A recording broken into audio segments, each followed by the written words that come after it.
আমার চাচা একদিন আমাকে তার ইচ্ছা পূরণের জন্য বললেন। আমি তখন বাড়িতে একা ছিলাম।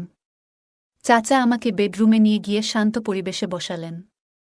হঠাৎ করে আমি এক ধরনের অদ্ভুত শান্তি অনুভব করতে লাগলাম। তিনি আমাকে 3 ঘন্টার মতো। আমার নাম প্রিয়া, আমি দেখতে সুন্দরী ছিলাম, শরীরের গঠন নাই বা বললাম।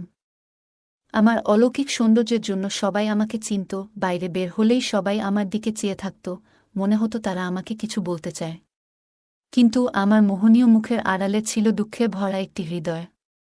অনেক দিন আগে আমি আমার বাবা মাকে হারাই, তারপর আমার চাচা চাচি আমাকে তাদের বাড়িতে নিয়ে যান। কিন্তু সেই বাড়িতে আমি স্থির অনুভব করতাম না। আমার চাচা সবসময় আমার দিকে অদ্ভুত দৃষ্টিতে তাকাতেন, তার কঠিন বহিঃপ্রকাশের পেছনে যেন কোনো রহস্য লুকিয়েছিল। প্রতিদিন নতুন চ্যালেঞ্জ নিয়ে আসত, এবং আমি নিজেকে আরও বেশি অস্থির অনুভব করতাম। আমি জানতাম না কিভাবে আমার চাচার সেই দৃষ্টি এবং অনুভূতি থেকে নিজেকে মুক্ত করব। একদিন চাচি বাড়িতে না থাকায় চাচা বাইরে থেকে আসে, তিনি জানতেন না যে চাচি বাড়িতে নাই। তাই আমি অনেক ভয়ে ছিলাম, কারণ জানি না চাচা ঘরে ঢুকে আমার সাথে কি করবে। চাচার ভয়ে আমি বাড়ি থেকে বেরোতে সাহস পাইনি। দরজাটা কাঁপতে কাঁপতে খুলে দেবার আগেই বললাম, অন্যদিকে দাঁড়ান। তিনি আমাকে জিজ্ঞাসা করলেন, কেন এত সময় লাগল দরজা খুলতে? আমি কি বলব বুঝতে পারছিলাম না। আমার গল্পগুলো তোমরা শুনো, কিন্তু সাবস্ক্রাইব করো না। দয়া করে গল্পগুলো ভালো লাগলে ভিডিওটি লাইক, শেয়ার এবং চ্যানেলটি সাবস্ক্রাইব করো প্লিজ। দরজা বন্ধ করে মাথা নিচু করে তার পিছু নিলাম। চাচা যেন চাচির কথা না জিজ্ঞেস করেন। তবু চাচা আমাকে জিজ্ঞেস করলেন, তোমার চাচি কোথায়? কিছু না বলে রান্নাঘরের দিকে ঘুরে গেলাম এবং খাবার এনে তার সামনে রাখলাম। তার সামনে বেশিক্ষণ থাকতে চাইনি, তাই খাবার রাখার সাথে সাথেই সরে গেলাম। কারণ আমি জানি যদি জানতে পারে চাচি বাড়িতে নাই, তাহলে হতো আজকেই সে আমার সাথে খারাপ কিছু করবে। দ্রুত নিজের রুমে গিয়ে দরজা বন্ধ করলাম এবং মনে মনে প্রার্থনা করতে লাগলাম যেন তাড়াতাড়ি খাবার শেষ করে চলে যান বা চাচি ফিরে আসেন। কিছুক্ষণের মধ্যে দরজায় ঠক ঠক শব্দ শুনে আমার মনে একটা সাহস চলে আসে। কারণ আমি দেখলাম চাচি চলে আসছে, তাকে দেখে আমি অনেক খুশি হলাম। আমার ভয় আস্তে আস্তে দূর হচ্ছিল। আমার চাচা চাচিকে তার পছন্দমতো বিয়ে করেছিলেন, এবং এরপর চাচি বাধ্য হয়ে চাচার বাড়িতে থাকতে শুরু করেন। আমি যখন 6 বছর বয়সী তখন চাচি একজন পুরোহিতের সাথে বিয়ে করেন। আমার মামাও আমাদের ছেড়ে চলে যান এবং খালা অসুস্থ হয়ে পড়েন। পুরোহিতের সাথে বিয়ে করার উদ্দেশ্য ছিল যাতে আমি সৎ চাচার তত্ত্বাবধানে বড় হতে পারি এবং তিনি আমাকে নিজের মেয়ের মতো যত্ন করবেন।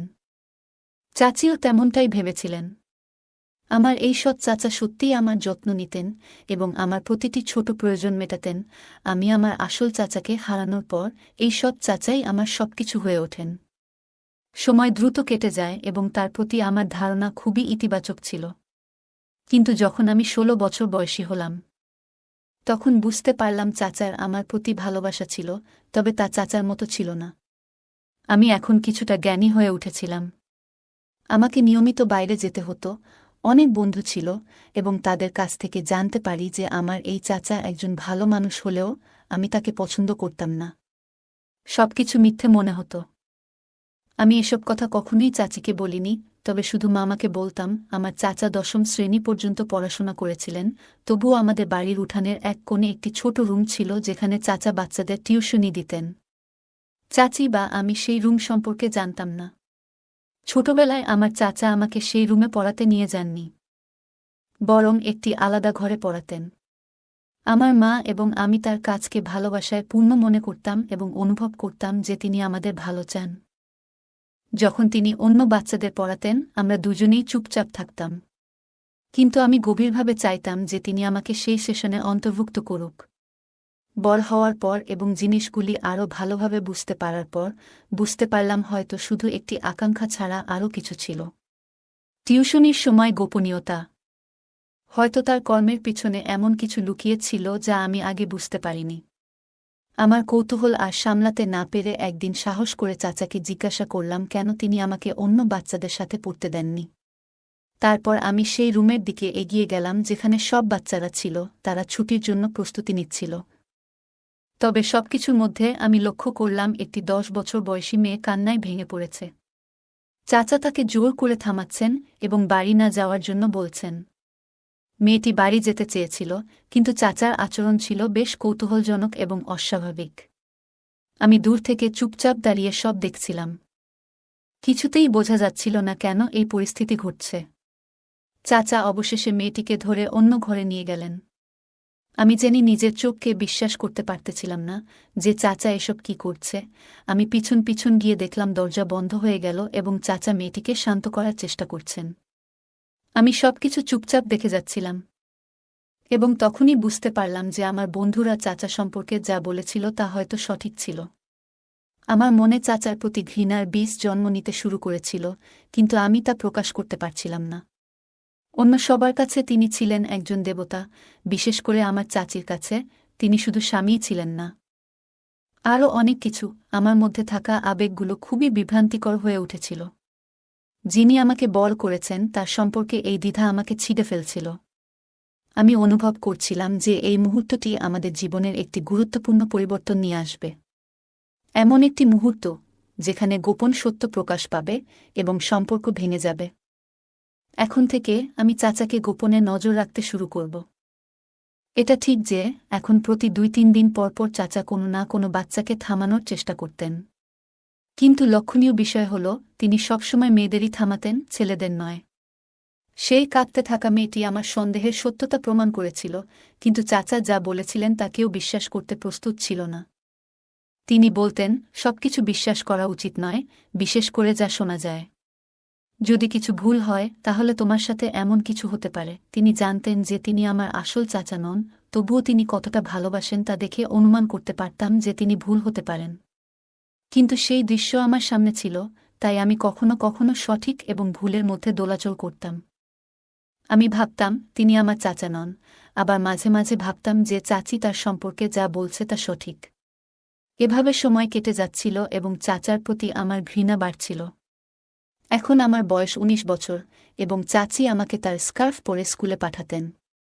কারণ আমি অনেক সুন্দর ছিলাম তাই তিনি এমনটা করতেন। আমি ধার্মিক পরিবারের সদস্য ছিলাম এবং চাচিও ধার্মিক ছিলেন। কিন্তু চাচার প্রতি আমার কষ্ট বাড়তে লাগল। আমি যত বড় হচ্ছিলাম তার দৃষ্টি আমার দিকে ততই গভীর হতে লাগল। এখন তিনি আমার দিকে অশ্লীল দৃষ্টিতে তাকাতে লাগলেন। আমি ঘরে গিয়েও বড় স্কার্ফ পরতে শুরু করলাম এবং তার সামনে যাওয়া এড়াতে লাগলাম। তার সাথে খুব কমই কথা হতো। আমার পরিবার ছিল ধর্মীয়। আমার মামা মন্দিরের পুরোহিত ছিলেন এবং চাচি খুব ধার্মিক। তাদের অপ্রীতিকর দৃষ্টি এড়াতে আমি মরিয়া হয়ে উঠেছিলাম। ঘর থেকে বের হওয়ার সাথে সাথে বড় স্কার্ফ দিয়ে নিজেকে ঢেকে ফেলতাম, কৌতূহলী চোখ থেকে নিজেকে রক্ষা করার জন্য। কিন্তু এমনকি বাড়ির 4 দেয়ালের মধ্যেও আমি চাচার শ্বাসরুদ্ধকর উপস্থিতি থেকে বাঁচতে পারতাম না। যেখানেই যেতাম তার অপছন্দনীয় দৃষ্টি আমাকে তাড়িয়ে বেড়াত পেছন পেছন। তার প্রতিটি পদক্ষেপের ছায়া হয়ে তার সাথে সংঘর্ষ এড়াতে দৃঢ়প্রতিজ্ঞ ছিলাম। নিজেকে সবার থেকে গুটিয়ে রাখতাম যতক্ষণ না আমার উপস্থিতি প্রায় অদৃশ্য হয়ে যেত। যত কম সম্ভব কথা বলতাম। চাচি সবসময় আমাকে চাচার ভালোবাসা ও যত্নের বিষয়ে আশ্বস্ত করতেন। তিনি আমাকে আদর করে শিক্ষা দিতেন। কিন্তু এখন তিনি চুপ থাকতে শুরু করলেন।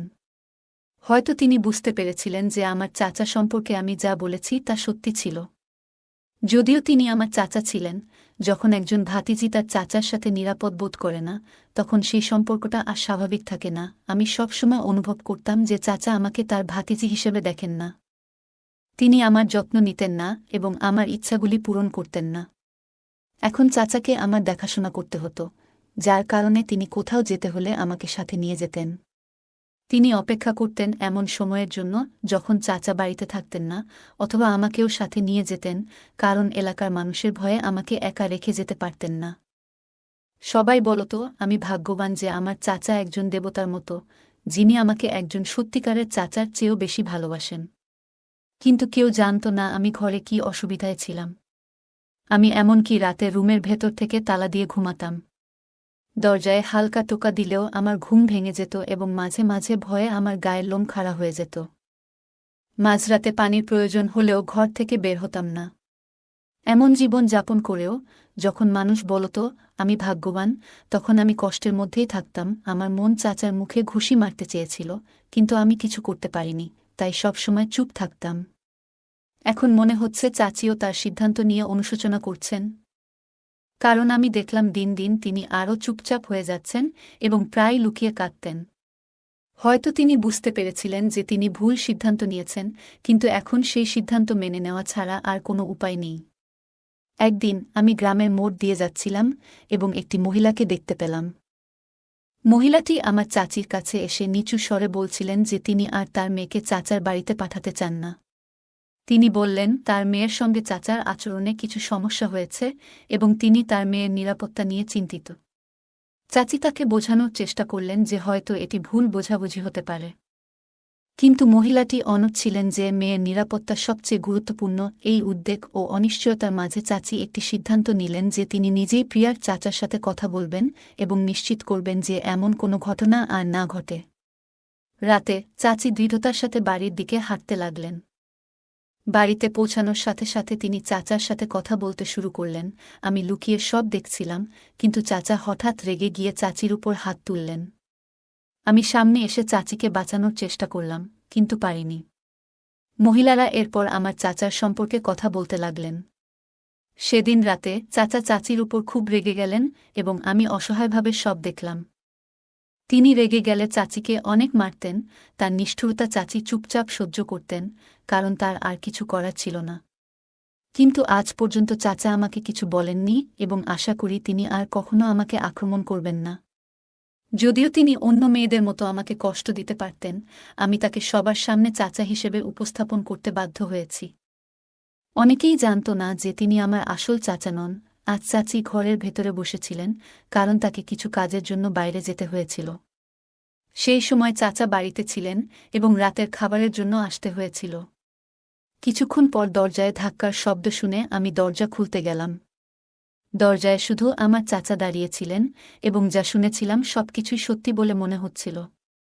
এত বছরের ভয় আমার মনে ছিল। এরপর যখন জ্ঞান ফিরে পেলাম, চাচি আমার পাশে বসেছিলেন, কিন্তু আমি তাকে প্রশ্ন করতে পারিনি। আমার মাথা ব্যথা এতটাই তীব্র ছিল যে মনে হচ্ছিল এটি আমার প্রাণ কেড়ে নেবে। আমি চাচির দিকে তাকিয়ে দেখলাম তিনি খুব চিন্তিত। কিন্তু চাচা এসব পাত্তা দিতেন না, তিনি তার প্রতিদিনের কাজে ব্যস্ত থাকতেন। তিনি মনে করতেন কিছুই ঘটেনি। লোকদের দেখানোর জন্য মাঝে মাঝে আমাকে ডাক্তারের কাছে নিয়ে যেতেন। এলাকায় অনেকেই আমার সুস্থতার খোঁজ নিতে আসত এবং চাচিকে প্রশ্ন করত। কিন্তু চাচি কি উত্তর দিতেন? চাচি উদ্বিগ্ন হয়ে অদ্ভুত প্রশ্নের সম্মুখীন হতেন। আর আমি অসহায়ভাবে সব সহ্য করতাম। এখন কেন তাকে এত চিন্তিত দেখাচ্ছে তা আমি বুঝতে পারছিলাম, তবে এরপর থেকে চাচি দিনরাত আমার সাথে থাকতেন, এমনকি রাতে আমার সাথে ঘুমাতেন। এতে আমার মনেও শান্তি লাগত, আমি নির্ভয়ে ঘুমাতে পারতাম। এই ঘটনার পর 4 মাস কেটে গেল, কিন্তু চাচা আর কোনো খারাপ কাজ করেননি। তাই আমার এবং চাচির কষ্ট কিছুটা কমে গিয়েছিল। এভাবে চলতে থাকে। একদিন চাচা যথারীতি মন্দিরে গিয়েছিলেন, কিন্তু পরের দিন যখন তিনি মন্দিরে গেলেন, তিনি আর ফিরে এলেন না। লোকজন আমাদের বাড়িতে এসে খোঁজ নিতে শুরু করল, কিন্তু আমরা নিজেরাও কিছু জানতাম না। খবরটি দ্রুত পুরো এলাকায় ছড়িয়ে পড়ল। সেখানকার সবাই নিজ নিজ উপায়ে চাচাকে খুঁজতে লাগল, কিন্তু কেউ তাকে খুঁজে পেল না। এটি আমাদের জন্য রহস্যময় হয়ে উঠল, কারণ চাচা না জানিয়ে কোথাও যেতেন না। তার কোনো পরিবার ছিল না, কোনো ভাই বোনও ছিল না। তাহলে তিনি কোথায় গেলেন? তার কোনো শত্রুও ছিল না যে তাকে কোনো ক্ষতি করতে পারে। তার নিখোঁজ হওয়া মর্মান্তিক হলেও আমার এবং চাচির জন্য এটি কিছুটা স্বস্তির ছিল, কারণ আমরা তার উপস্থিতিতে সবসময় অনিরাপদ বোধ করতাম। বিশ্বকে দেখানোর জন্য আমরাও তার নিখোঁজ হওয়ার জন্য উদ্বিগ্ন ছিলাম।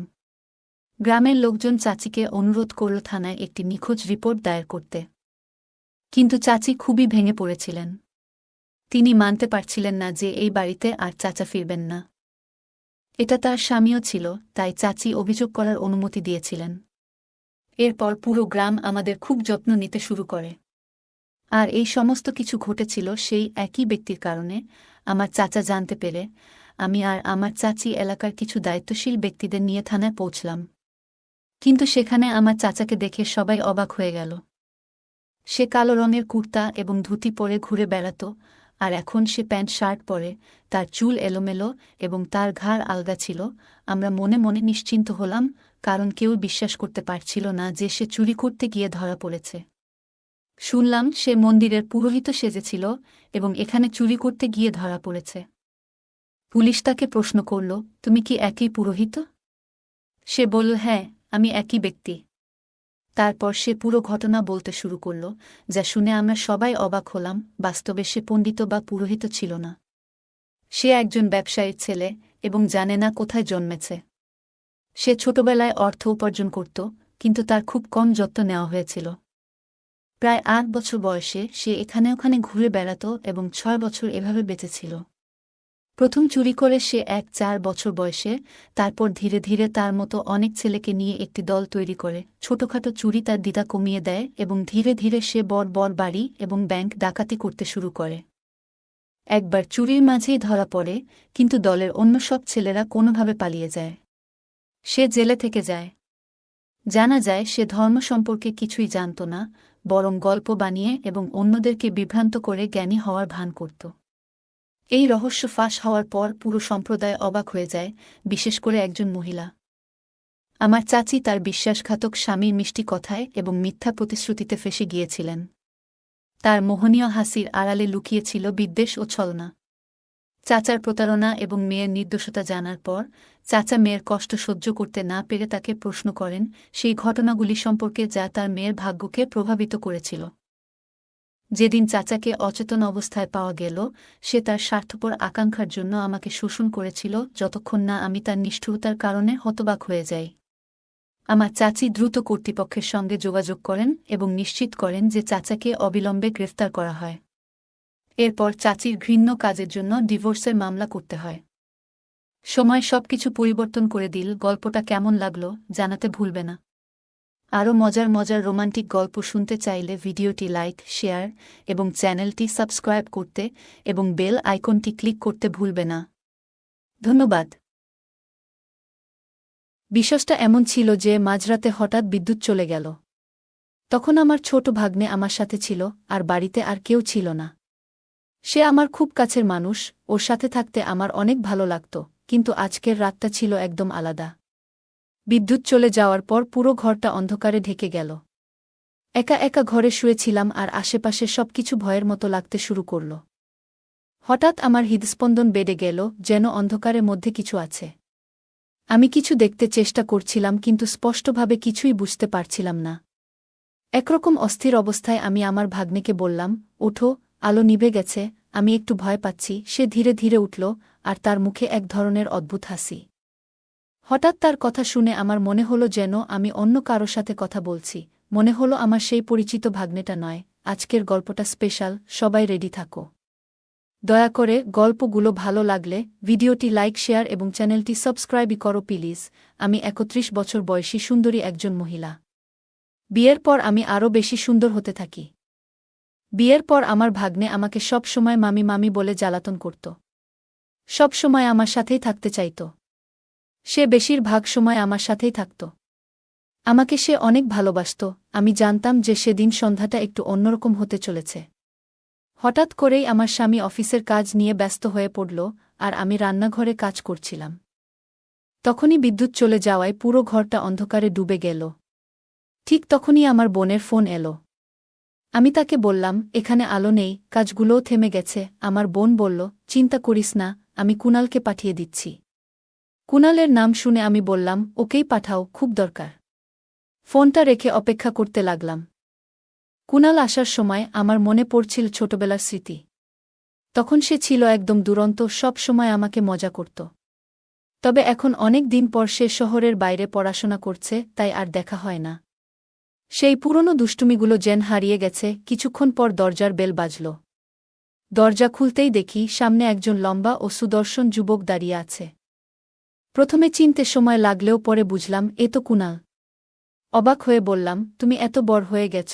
কুনালকে আমার অনেক ভালো লাগত। কুনাল হাসি দিয়ে বলল, আপনি এখনও আগের মতোই সুন্দর আছেন। বরং এখন আরও বেশি সুন্দর হয়েছেন মামি। কথাটা শুনে মুচকি হেসে উঠলাম। তারপর কুনাল হঠাৎ আমাকে জড়িয়ে ধরল। অদ্ভুতভাবে কিছুক্ষণ তার আলিঙ্গনে থেকে আমি নিজেকে আলাদা করলাম। হালকা হেসে বললাম, আচ্ছা, এবার কাজে লাগো। কুনাল মুচকি হেসে বলল, তোমার এই প্রশংসা সত্যিই আমাকে অবাক করে দিল। আমি হেসে বললাম, আমার মা এভাবে সবসময় মজা করতেন, কান ধরে হেসে বলতেন। এবার দেখি কি হয়। কুনাল হেসে তার কান চেপে ধরল, বলল, ঠিক আছে, আজ আর অজুহাত নয়, কাজ করতে আসলাম। আমি তাকে ড্রয়িং রুমে রেখে রান্নাঘরে চলে গেলাম। কুনাল তখনও রান্নাঘরের দরজার কাছে দাঁড়িয়ে কাজ করতে লাগল, আর আমি ভাবছিলাম আজ এতদিন পর ওর জন্য বিশেষ কিছু রান্না করব। কারণ অনেক দিন পর ও এসেছে, তাই একটা স্পেশাল ডিশ বানাতেই হবে। ঠিক তখনই হঠাৎ আলো চলে এলো। আমি ড্রয়িং রুমে গিয়ে বললাম, তুমি তো সত্যিই একজন এক্সপার্ট, এত দ্রুত লাইটটা ঠিক করে দিলে। কুনাল হেসে বলল, এখন সব ঠিকঠাক আছে, চিন্তা করো না। কিন্তু হঠাৎ আবার আলো নিভে গেল, আর পুরো ঘর অন্ধকারে ডুবে গেল। ফলে আমি রান্নাঘরে আর ফিরতে পারলাম না। অন্ধকারের মধ্যে অপেক্ষা করতে করতে হঠাৎ পেছন থেকে কারো হালকা স্পর্শ অনুভব করলাম। আমি কিছুটা ভয় পেয়ে গেলাম। এরপর হঠাৎ আলো ফিরে এলো, আর আমি অবাক হয়ে দেখি আমার স্বামী পেছনে দাঁড়িয়ে আছে। আমি জিজ্ঞেস করলাম, তুমি কখন এলে? তিনি বললেন, মিটিং শেষ না করেই চলে আসতে হলো। আলো ছিল না, তাই তুমি আমাকে দেখতে পাওনি। আমি হেসে বললাম, তুমি এসে গেছো, তাহলে তো সব ঠিক আছে। এই আলোটা আজ সকাল থেকে আমাকে বেশ বিরক্ত করছে। কুনাল হেসে বলল, কোনো চিন্তা করো না, আমি আবার ঠিক করে দেব। আর আমি বললাম, না না, তুমি এখনই যাচ্ছ না তো? কুনাল মুচকি হেসে বলল, না, আজ তোমার সাথে ডিনার করেই যাব।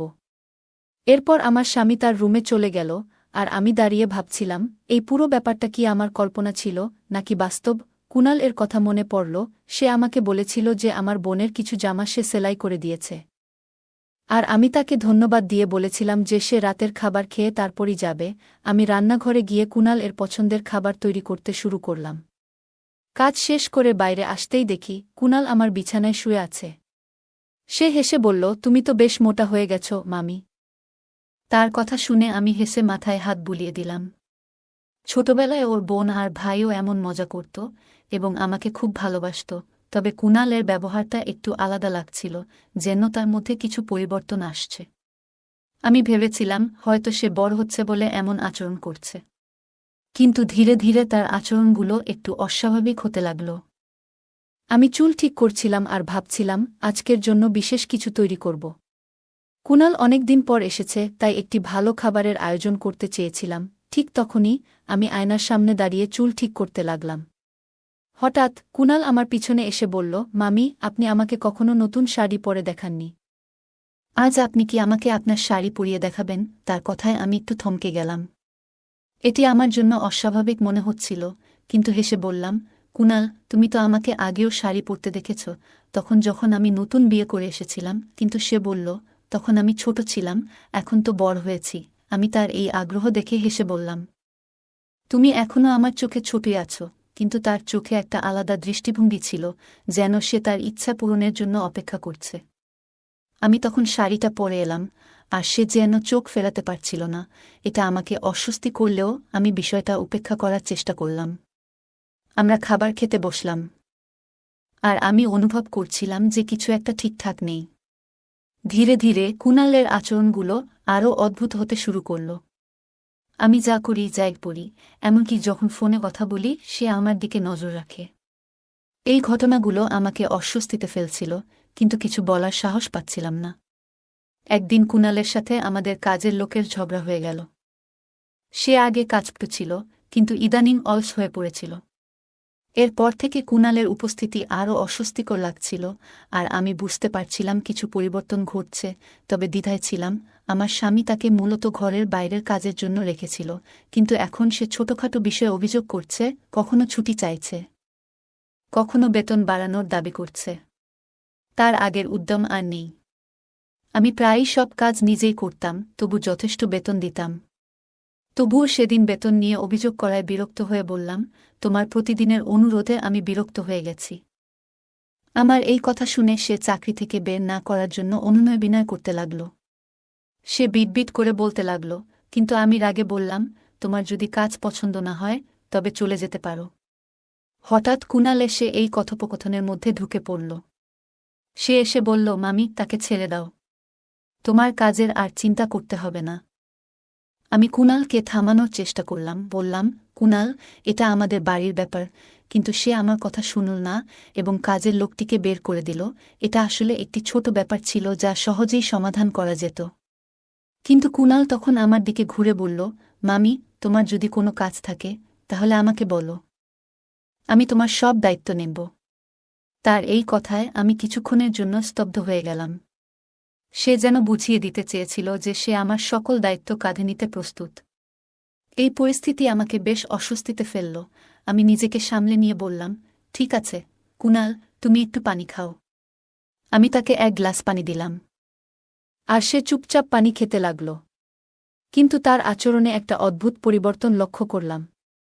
কুনাল এখন ইচ্ছাকৃতভাবে আমার কাছে আসার চেষ্টা করছে বলে মনে হল। সে যে আমার দিকে এমনভাবে নজর রাখছে তা আমাকে আরও অস্বস্তিতে ফেলছিল। তার প্রস্তাব যে সে আমার বাসার সব কাজ করবে, তাতে প্রথমে আমি একটু মুচকি হাসলাম। কিন্তু তার এই ব্যবহারে বুঝতে পারছিলাম কিছু একটা ঠিক নেই। কুনালের আচরণ কিছুটা অস্বাভাবিক হয়ে উঠেছিল।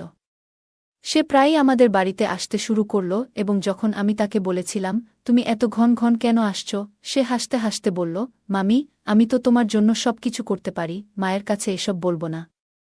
আমি তার কথা শুনে মৃদু হেসে উঠলাম। তারপর থেকে প্রায় প্রতিদিনই সে আমাদের বাড়িতে কোনো না কোনো অজুহাতে আসত। কখনো বাজার থেকে শাকসবজি আনা, কখনো ঘর পরিষ্কার করা, যে কোনো কাজই হোক সে হাসি মুখে করত। আমি স্বামীকে বলেছিলাম কুনালের পরিবর্তে নতুন কাজের লোক খুঁজে নেওয়া উচিত। কিন্তু তিনি গুরুত্ব দিলেন না এবং কাউকে আনতেও পারলেন না। ফলে কুনাল নিয়মিত বাড়ির কাজ করতে থাকল, আর তার ঘন ঘন আসা যাওয়া আমাকে অস্বস্তিতে ফেলছিল। যদিও সে কখনই অনুচিত কিছু করেনি, তবুও তার উপস্থিতি বিব্রতকর লাগছিল। আমি চাইনি যে আমার স্বামী বা তার মা এই পরিস্থিতি নিয়ে কোনো ভুল ধারণা তৈরি করুক। তাই আমি কুনালকে পরিষ্কারভাবে বললাম, নতুন কাজের লোক পাওয়া মাত্রই তুমি আর আসতে হবে না। সে দিনের পর দিন কাজ করতে লাগল, আর আমি ভাবলাম কিছুদিনের জন্য বোনের বাড়িতে গেলে মন্দ হয় না। বোনের বাড়িতে পৌঁছানোর পর তার 2 সন্তান আমাকে দেখে খুব খুশি হয়ে গেল। তখন আমি বোনকে জিজ্ঞেস করলাম, কুনাল কোথায়? ওকে এখন আর তেমন দেখা যায় না। আমার বোন হাসতে হাসতে বলল, কুনাল এখন সারাদিন বাইরে ঘোরাঘুরি করে। পড়াশোনা ছেড়ে ভবঘুরে হয়ে গেছে, কোথায় কি করছে কে জানে। এই কথা শুনে আমি একটু চিন্তায় পড়ে গেলাম। মনে হল তার পড়াশোনার প্রতি আগ্রহ কমে গেছে এবং সে এভাবেই আমাদের বাড়িতে ঘন ঘন আসতে শুরু করেছে। আমি আমার বোনকে বললাম, কুনাল প্রায়ই আমার বাড়িতে আসে। বোন এ কথা শুনে বেশ অবাক হল, যেন কিছুটা অবিশ্বাসের ছাপ ছিল তার চোখে। তার কণ্ঠে কিছুটা বিস্ময় আর উদ্বেগ একসাথে ফুটে উঠল। সে বলল, আচ্ছা, কুনাল আমাকে কিছু বলেনি, আর তুমিও আমাকে ফোন করে জানাওনি কেন? আমি তাকে আশ্বস্ত করার চেষ্টা করলাম, আমিও ভেবেছিলাম কুনাল তোমাকে জানিয়েছে। আমি তো আজকেই তোমার বাড়িতে এলাম। আমার কথা শুনে বোন একটু স্বস্তির নিঃশ্বাস ফেল। ঠিক আছে। আসলে আমি ওর জন্য বেশ চিন্তিত ছিলাম। মাঝে মাঝে ও কোথায় যেন উধাও হয়ে যায়, আর আমি জানতেও পারি না। আমার স্বামী আর আমি দুজনেই এত ব্যস্ত যে সেভাবে খেয়াল রাখা হয় না। বোনের কথায় কুনালের জন্য এক ধরনের উদ্বেগের ছাপ স্পষ্ট ছিল। আমি বললাম, ও আসলে আমাদের বাড়িতেই থাকে বেশিরভাগ সময়, তোমার ভাবনার কিছু নেই। এটা শুনে বোনের দুশ্চিন্তা কিছুটা কমল। সে বলল, ভালোই হয়েছে যে ও তোমার বাড়িতে যায়, অন্তত একটা নিরাপদ জায়গায় থাকে। তার খাওয়া দাওয়ার বিষয়টাও একটু খেয়াল রেখো। আমি বললাম, তুমি নিজেও একটু নিজের যত্ন নাও। ওজনটা যেন বেশি না বাড়ে। আমার কথা শুনে বোন হাসতে হাসতে বলল, হ্যাঁ, সত্যিই সময় এসেছে নিজের যত্ন নেবার। কিন্তু এটা জেনে ভালো লাগছে যে কুনাল তোমার কাছেই থাকে। তাতে আমি নিশ্চিন্ত থাকি। সেদিন বোনের বাসায় রাতের খাবার খেয়ে আমি ফিরে এলাম। কিন্তু যতক্ষণ আমি ওদের সাথে ছিলাম ততক্ষণ পর্যন্ত কুনাল বাসায় ফেরেনি। আমি ভাবলাম হয়তো সে বন্ধুদের সাথে কোথাও গেছে। যখন আমি নিজের বাড়ি ফিরে আমার ঘরে ঢুকলাম তখন দেখি কুনাল আমার বিছানায় ঘুমিয়ে আছে। আমি কিছুক্ষণ ওর দিকে তাকিয়ে রইলাম, বুঝতে পারলাম হয়তো ক্লান্ত হয়ে ঘুমিয়ে পড়েছে। তাই ওকে আর জাগালাম না, বরং বিশ্রাম করতে দিলাম। মনে হলো হয়তো এভাবেই সে কিছুটা নিজের শান্তি খুঁজে পায়। রাতে বোন ফোন করে কুনালের কথা জানতে চাইল। সে জিজ্ঞেস করল, কুনাল কি ঠিক আছে?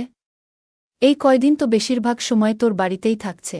আমি শান্তভাবে বোঝানোর চেষ্টা করলাম, কুনাল এখন বড় হচ্ছে, এ বয়সে অনেকেই নতুন জায়গায় মানিয়ে নিতে চায়, তাই হয়তো এখানে বেশি সময় কাটাচ্ছে। চিন্তা করো না, সব ঠিক আছে। আমার কথা শুনে আপু কিছুটা স্বস্তি পেলেও আমার মন জুড়ে একটা প্রশ্ন ছিল, আমার স্বামী যদি কুনালকে এভাবে দেখতে পায় তবে কি বলবে? তখনই স্বামীর ফোন এলো। তিনি জানালেন যে জরুরি কাজে শহরের বাইরে যেতে হবে, তাই আজ রাতে ফিরতে পারবেন না। সেই রাতে আমি দরজা বন্ধ করে ঘুমাতে গেলাম।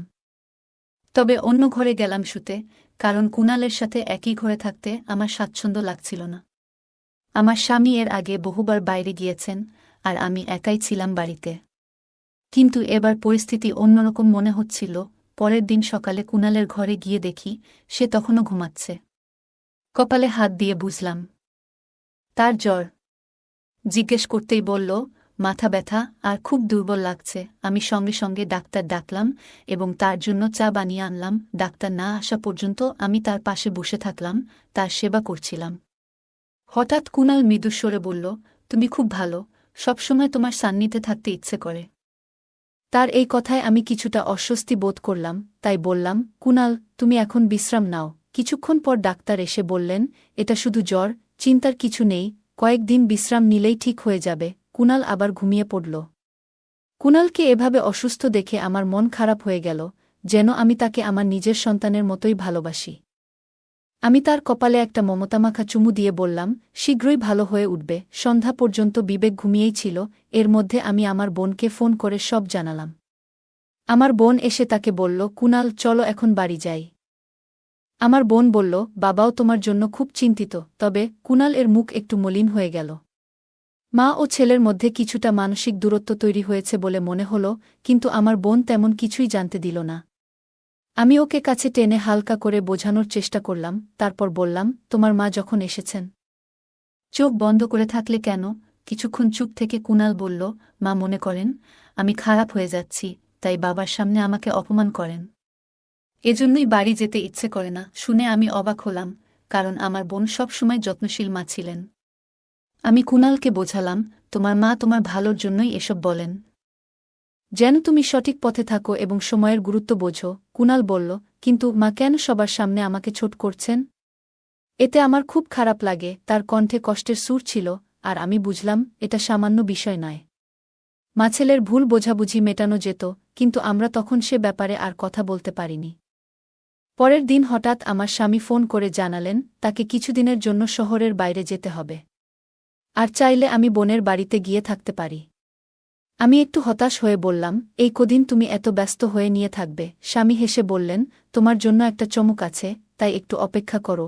আমি আর কিছু জানতে না চেয়ে ভাবলাম, কয়েকদিন বোনের বাড়িতে কাটাবো। এদিকে কুণাল এসে বলল, তোমার স্বামী না আসা পর্যন্ত আমি তোমার সাথে থাকব। আমি তাকে বোঝানোর চেষ্টা করলাম, কিন্তু সে জেদ ধরে থাকল এবং আমার কথা না শুনে পাশে থাকতে চাইছিল। শেষমেশ ভাবলাম, আপাতত চুপ থাকা ভালো। হয়তো কিছুদিন পর সব ঠিক হয়ে যাবে। এরপর থেকে কুণাল আমার বাড়িতে অনেক সময় কাটাতে শুরু করল। সে প্রতিদিন আমাকে সাহায্য করত, রান্নাবান্না থেকে শুরু করে ঘরের অন্যান্য কাজে, সব কিছুতেই সে নিজেকে ব্যস্ত রাখত। তিনি সব কাজই করতেন, কিন্তু যখনই তার মায়ের কথা উঠত, তার চোখে এক ধরনের যন্ত্রণা এবং নিরাশা দেখা যেত। এটা আমার কাছে নতুন কিছু ছিল না, কারণ তার আমাদের বাড়িতে থাকার সময় থেকেই আমি তা বুঝতে পেরেছিলাম। যদিও সে সব কাজে আমার সহায়তা করত, তার মনের ভেতর লুকিয়ে থাকা কষ্টটা আমাকে ভাবিয়ে তুলছিল। হয়তো কুণাল এর মা এবং তার মধ্যে যে ভুল বোঝাবুঝি রয়েছে সেটা দূর করা প্রয়োজন ছিল। সেদিনও আমার বোনের কাছ থেকে একটি ফোন পেলাম। তিনি কুণালের সাথে কথা বলতে চাইলেন, কিন্তু কুণাল আমার দিকে ইঙ্গিত করে বুঝিয়ে দিল যেন আমি বলি সে এখানে নেই। আমি মনের মধ্যে একটু দোটানায় পড়ে গেলেও মিথ্যা বললাম এবং আমার বোন বিশ্বাসটা নিয়ে আর কিছু বলেননি। এরপর কুণাল আমাকে একটি উপহার দিল এবং বলল, এই পারফিউমটি তোমার জন্য, সঙ্গে রাখবে সব সময়, তোমাকে আমার অনেক পছন্দ। তার কথা শুনে আমি হতবাক হয়ে গেলাম এবং দ্রুত রান্নাঘরে চলে গেলাম। কুণালও সেদিন একটু অন্যরকম আচরণ করছিল। পরবর্তীতে আমার এক বন্ধু ফোন করলেন এবং বললেন কুণালকে তার বন্ধুর সাথে দেখা করতে যেতে হবে। সন্ধ্যার মধ্যে বাড়ি ফিরবে। এরপর আমরা একসঙ্গে একটি সিনেমা দেখব। কুণাল বাইরে যাওয়ার পর আমি মনে করলাম এখনই আমার বোনের কাছে যাওয়ার সঠিক সময়। আমি তার কাছে গিয়ে কুণালের সাম্প্রতিক আচরণগুলো জানালাম। আমার কথা শুনে আমার বোন একটু হতবাক হয়ে গেলেন। তিনি বললেন, তুমি কি নিশ্চিত যে এটা ঠিক বলছ? আমি সবকিছু পরিষ্কার করে বললাম। তারপর আমার বোন জানান দিলেন যে কুণাল আসলে আমাদের পরিবারের নিজ সন্তান নয়। তিনি আসলে আমাদের পরিবারে দত্তক নেওয়া সন্তান। তার মা একটি দুর্ঘটনায় মারা গিয়েছিলেন এবং আমরা তাকে রাস্তা থেকে কাঁদতে দেখে আমাদের কাছে নিয়ে এসেছিলাম। কুণালকে নিজের সন্তান হিসেবে গ্রহণ করার সিদ্ধান্ত নিয়েছিলাম। তবে আমার বোনের স্বামী তখন বলেছিলেন, যদি আমরা কুণালকে বাড়িতে নিয়ে যাই এবং বট করে তুলি, তখন মানুষ বলবে সে আমাদের নিজেদের ছেলে নয়, আমার বোন ও তার স্বামী এমনভাবে গল্প সাজিয়েছিলেন যাতে সবাই ভাবে কুণাল তাদের জীবনের অংশ ছিল। শুনে আমি হতবাক হলাম, বুঝলাম কুণালের সাথে আমার সম্পর্কটা আলাদা ছিল। তাই তার কিছু আচরণ ভিন্ন লাগত। স্বামীকে জানালে তিনি বললেন, পরিস্থিতি শান্তভাবে সামাল দিতে হবে যাতে ভুল বোঝাবুঝি না হয়। আমরা দেশ ছেড়ে দুবাই এলাম, আর কুণাল চিরতরে হারিয়ে গেল আমার জীবন থেকে। তাকে মাঝে মাঝে অনেক মিস করতাম। এই গল্পটি দেখায় সম্পর্কের স্বচ্ছতা ও সততা কতটা জরুরি। কারণ অস্বাভাবিক আচরণ সহজেই চেনা যায় এবং তা আমাদের জন্য শিক্ষণীয় হতে পারে। গল্পটি দেখায় যে ব্যক্তিগত ও পারিবারিক নিরাপত্তার জন্য অস্বাভাবিক আচরণগুলোকে গুরুত্ব দেওয়া কতটা জরুরি। মামির সতর্কতা এবং বিচক্ষণতা শেখায় সন্দেহজনক কার্যকলাপ উপেক্ষা না করে পরিস্থিতি বুঝে ব্যবস্থা নেওয়া উচিত। বিবেকের অদ্ভুত আচরণের মোকাবিলা ও তা নিয়ন্ত্রণ করার প্রয়োজনীয়তা ফুটে উঠেছে এখানে। যেকোনো সমস্যার সমাধান খুঁজতে ধৈর্য ও বুদ্ধিমত্তার গুরুত্বও এই গল্পের একটি মূল শিক্ষা। গল্পটা কেমন লাগলো জানাতে ভুলবে না। আরও মজার মজার রোমান্টিক গল্প শুনতে চাইলে ভিডিওটি লাইক, শেয়ার এবং চ্যানেলটি সাবস্ক্রাইব করতে এবং বেল আইকনটি ক্লিক করতে ভুলবে না। ধন্যবাদ।